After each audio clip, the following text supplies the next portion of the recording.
Welcome back to Rebuilder in a Box. We're back to making videos again. This one is a 39MT. Common in the United States on Freightliner International, Peterbilt, Kenworth, pretty much all the newer trucks.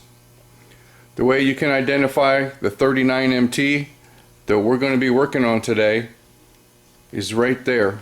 The way that the solenoid bolts on, you can see that the solenoid bolt goes through the solenoid first and then screws into the drive-in housing.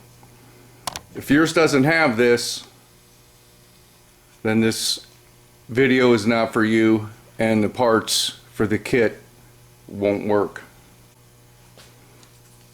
Furthermore, you can notice the difference between the 40MT and the 42MT to the 39. We have an open drive end and a helper solenoid built right onto the side. This has to achieve a certain voltage so that the main solenoid's activated, so if your batteries are low, it won't work. Also, this version has the thermal limit switch right here. Some don't.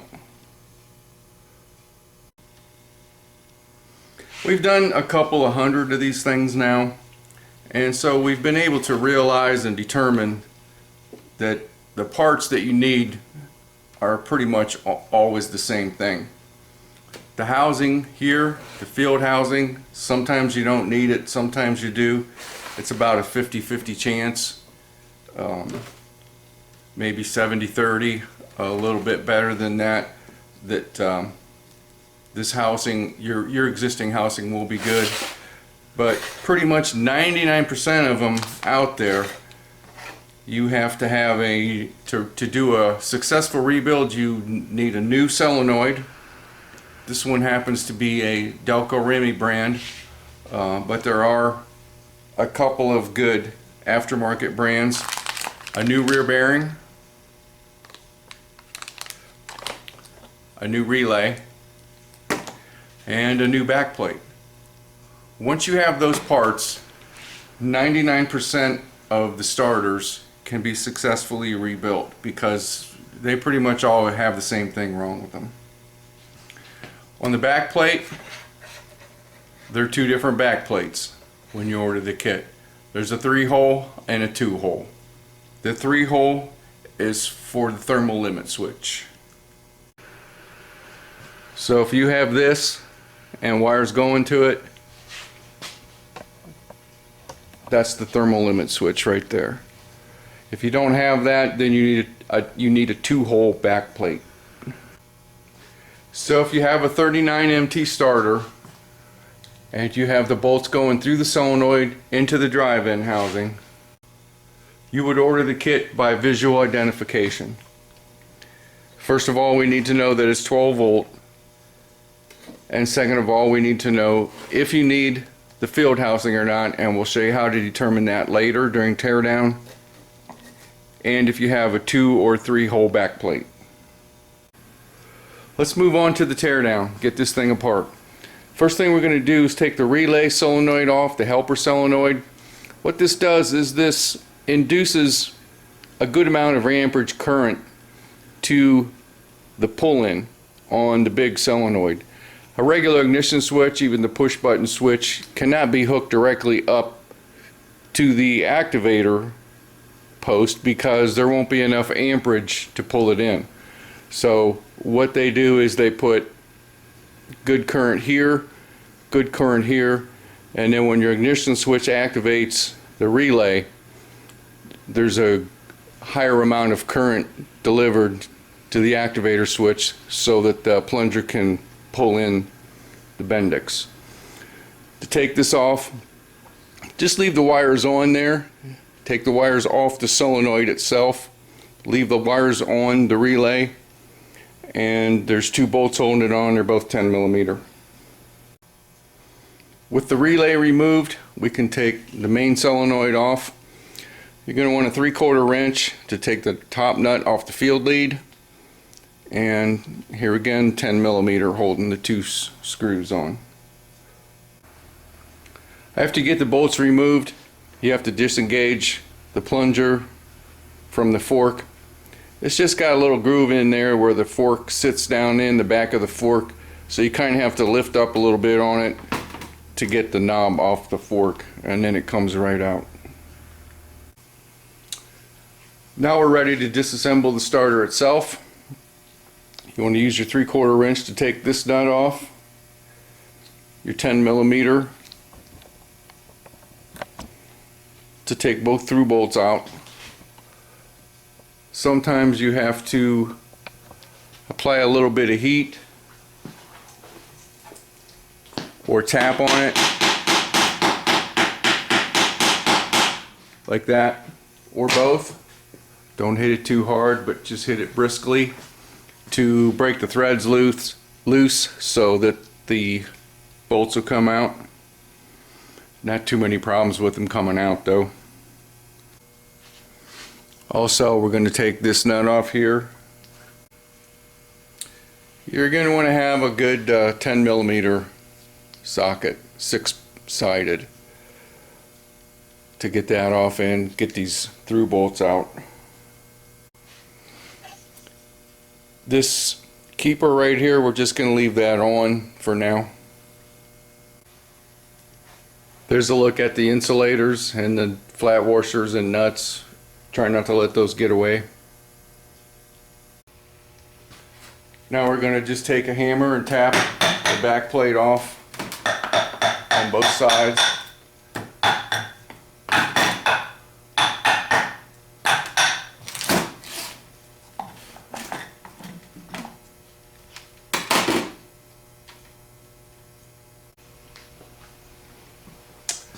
You can take this off earlier than this if you want to. We just wanted to show it to you as it's coming apart. You'll see the little grooves on the U-shaped keeper for the thermal limit switch. Just stick a little screwdriver in there and twist.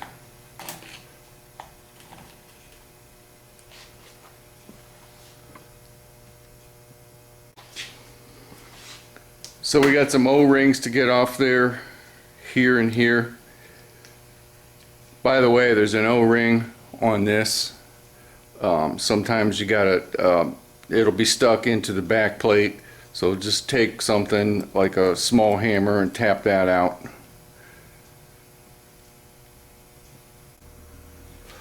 Now we're going to take off the insulator and the metal piece.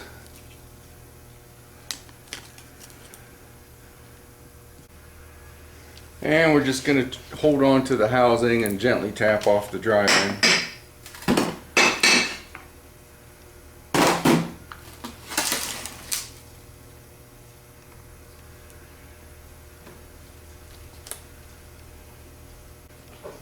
Underneath we got the rubber grommet and the protector plate.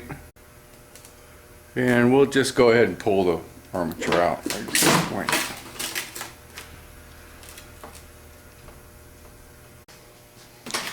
Let's take a pair of needle nose and get this grommet out of here. You'll see the metal piece connected to the bottom. And the 4 planetaries don't really have a top or bottom. They're just needle bearings on the inside.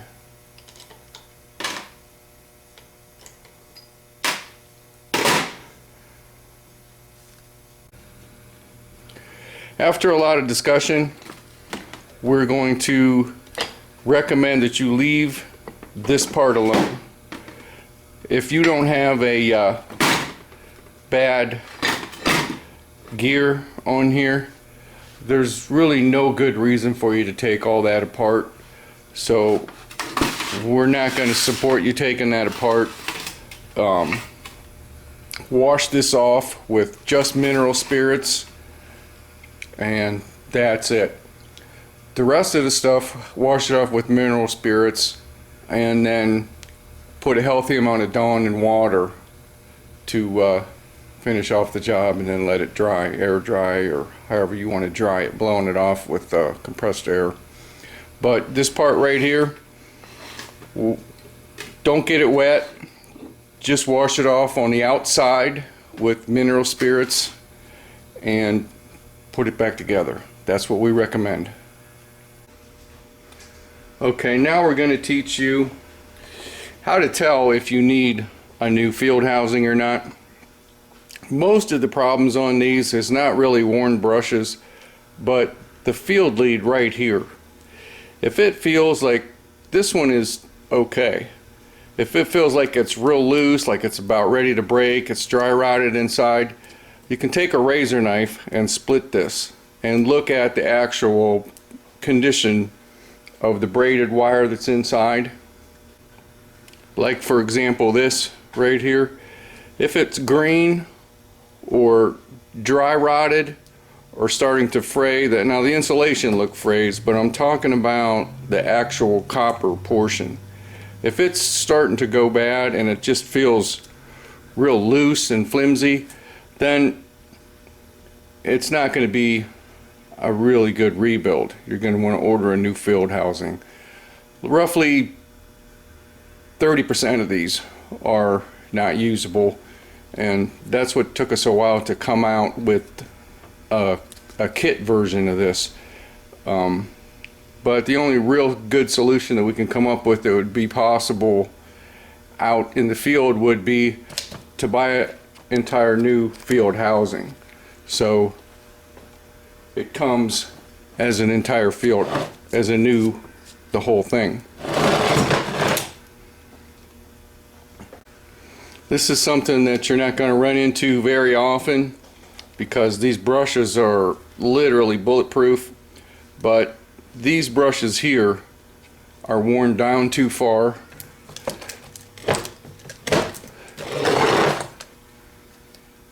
See how long they are as compared to these.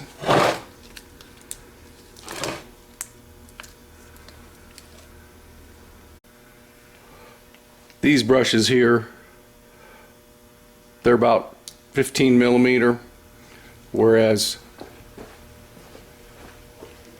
so they're questionable. The actual brush length is normally around 20.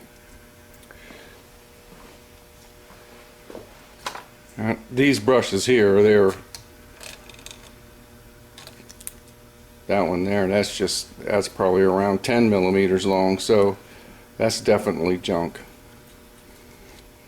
So if you run into a bad brush situation, then you definitely need a new field housing. We're just showing you a couple things that rarely happen, but we wanted to alert you. It's going to be a kit killer. In other words, we'd consider it non-rebuildable with our kit.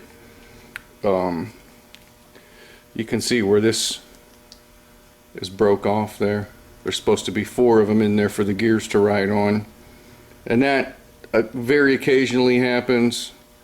And if your core is in that condition, you want to consider it unrebuildable. Well, this is what our drive end assembly looks like when it's ready to go back together. You can see that we've had it apart.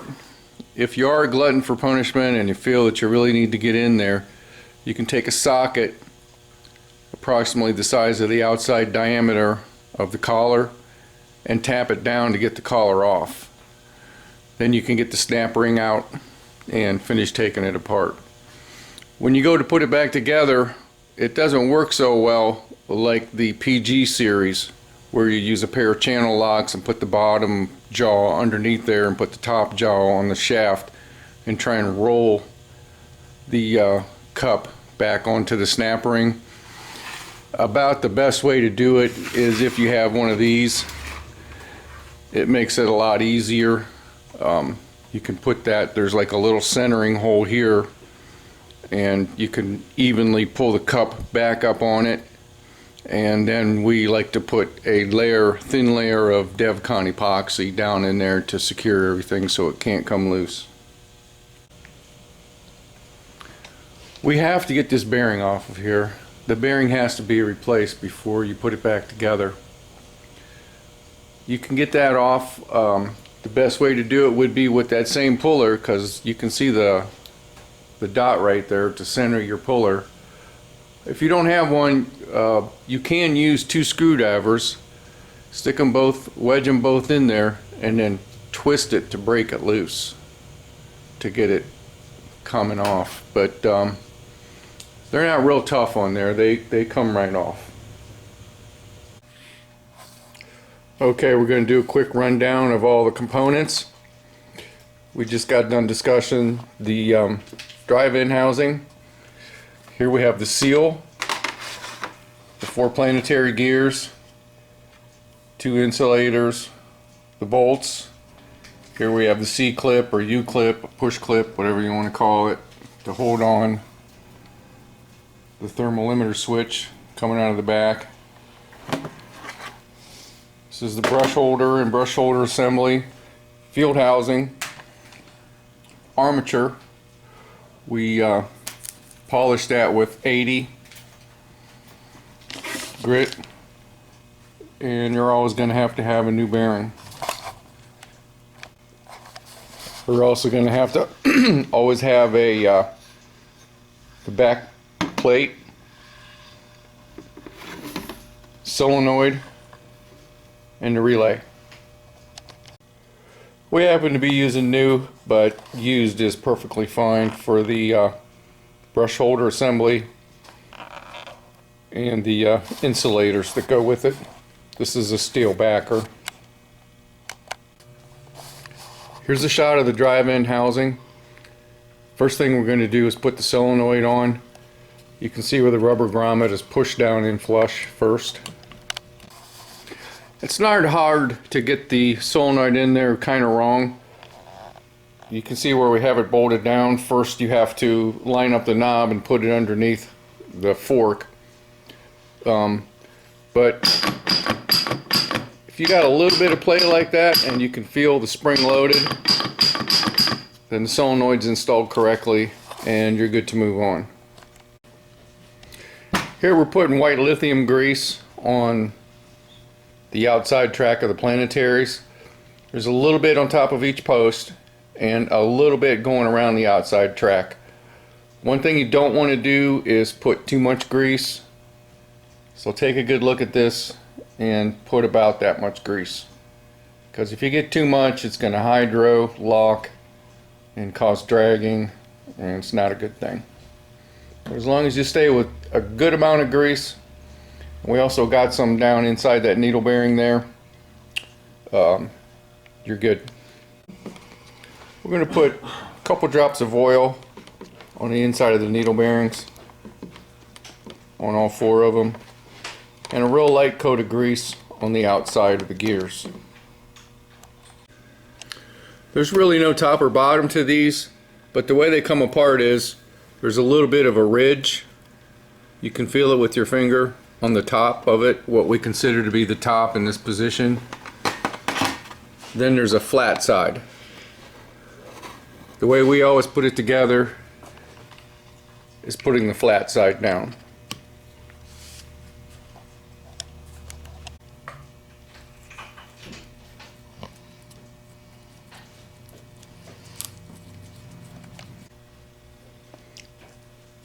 Once again, I want to mention we don't have a lot of grease packed in there. The white lithium grease is just this amount right here. It's probably a good idea. Put another drop of oil on top of each one and down inside the center. There's 2 separate pieces right here. Down in that groove right here we like to get a little bit of oil too.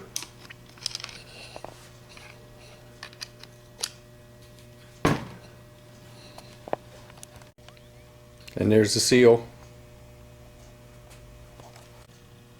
This one has a lineup pin right there. Most of them don't. There's just a hole there. I don't know if they fall out at the factory, but the way they come apart is this is up and that pushes down right there.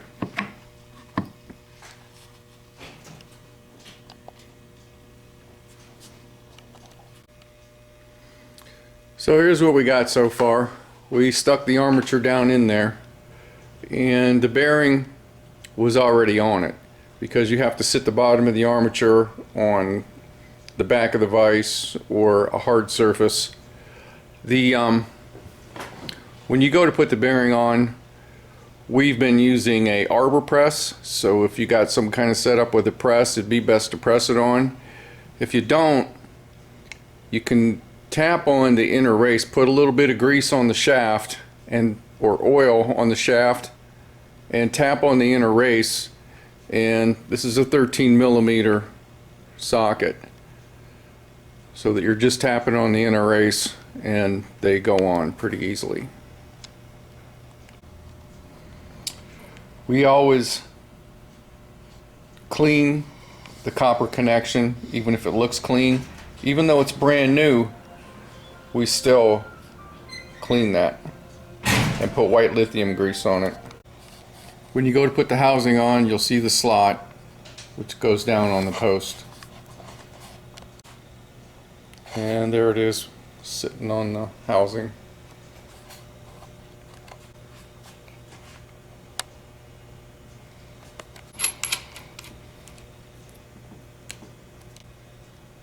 Let's go ahead and tighten that down now so we don't forget.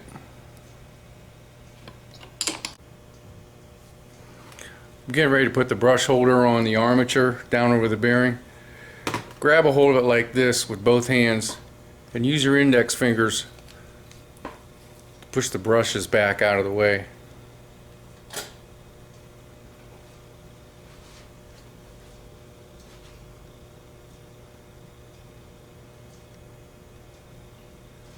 So you can weasel it down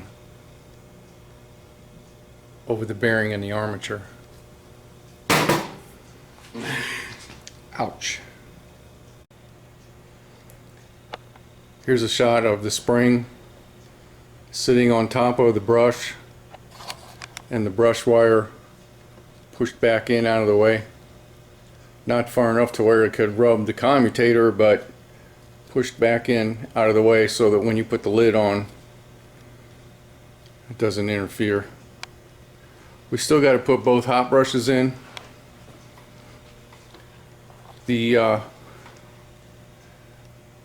post is going to go right about there in relationship to the solenoid.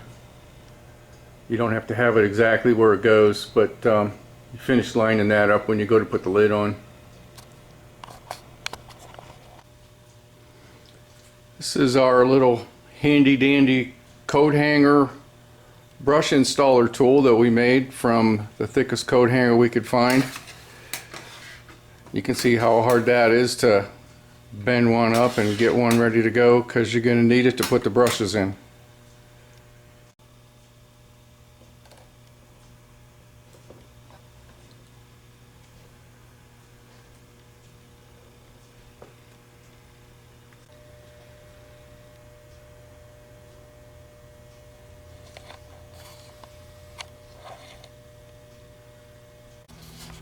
Okay, now you see how those wires are sticking out a little bit? The hot wire, they have to be pushed in so that this part of it is away from the side of the housing. If this touches either the back plate or the housing, it's going to ground out. Both sides need to be pushed in so that when you put the back plate on, it's away and the spring is centered on the brush.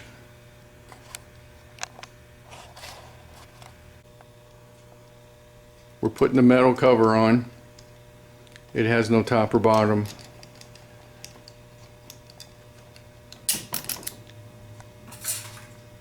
Then the insulator.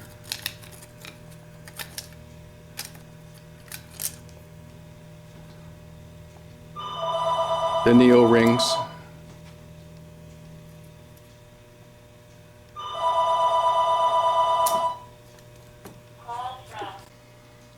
We're going to apply a lube to the outer race of the bearing so that it's able to stay fixed in the back plate, the new back plate, but this is always a bad area for the ones that come in. 99% chance that's what's wrong with it.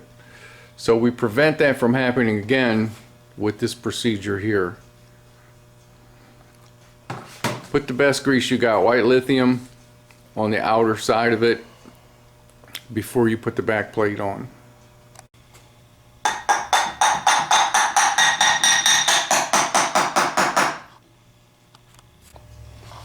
We're putting the 2 bolts in. Straighten it out and tighten them up. We got the bolts tightened up, and we're taking a screwdriver to pry up on the fitting so we can get the push spring on it.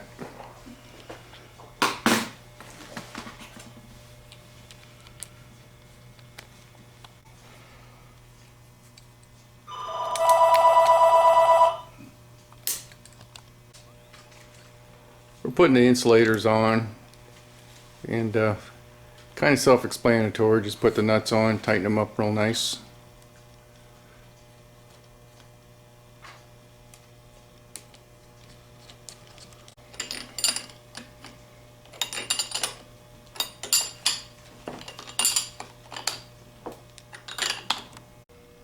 So we're taking our jump box and putting the negative terminal on the back post, and then we're just going to give it a spin with the hot post.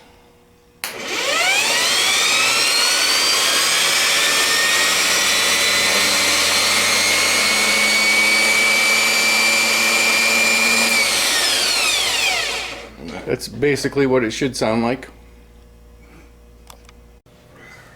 This particular solenoid was bolted onto the side. They come in different positions, but first we're going to put the wire on with the big eyelet on it, and it goes on the hot stud on the solenoid itself.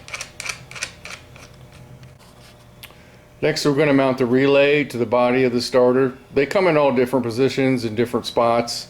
This particular one was mounted right on the side of the solenoid, and the first wire from the relay that we're going to put back on is the one with the big eyelet, and it goes on the hot post on the solenoid itself.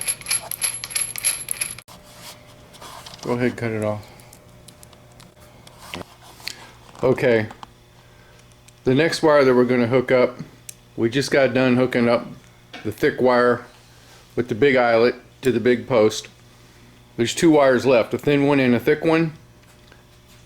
The thick one goes to the small post on the right of the solenoid as you're looking down at it. Then we're going to take the smaller wire and go underneath the solenoid and come out the back, and it goes up to the spade terminal where the screw goes. Then there's one more wire to put on. It's a thicker wire. It goes from the back post down to that same spade terminal. So there's 2 wires on this spade terminal getting ground. Well, everything's put together now. Take a minute and go back through and make sure that everything is tight. Everything in the relay, everything on the solenoid, the insulators on the top, the through bolts. You have to be particularly careful that this right here is as tight as you can get it with a 3/4 closed in wrench. Make sure that that's tight all the way, and that there's grease in between the fitting, and that the copper lug is very nice and clean, because that is a source for a lot of problems and a lot of heat. There's a lot of power going through there, and thermocycling causes it to work loose. We don't want a lock washer on it, but just take this time and go back through and make sure that everything's tight there, and that everything's tight. Like I said, this one here on the side, the ground coming off the solenoid has 2, the small wire and the thick wire. going up to the back. And a lot of times this nut is tight, and then when you go to do an install, you put another nut on top of that so you can put your battery cable on there. Same way with this here. It's your choice if you want to take that off and then put the cable on over top of it and tighten it again. A lot of people just put a third nut on top of that. And then the small wire goes on, coming from the ignition switch on the truck, goes right here on the relay. Alright, we're ready to spin this thing through the relay and the solenoid and everything. Just like when we were checking the motor itself, we're going to put the ground side of the jump box on the back. Only we're going to put the hot side of the jump box on the hot post on the top of the solenoid. Then you activate it with a little wire coming from the hot post to here. Hold on to it, or put your foot on it. And we're going to activate this with a foot switch. This would be running right now if that was just a regular wire coming from here to here.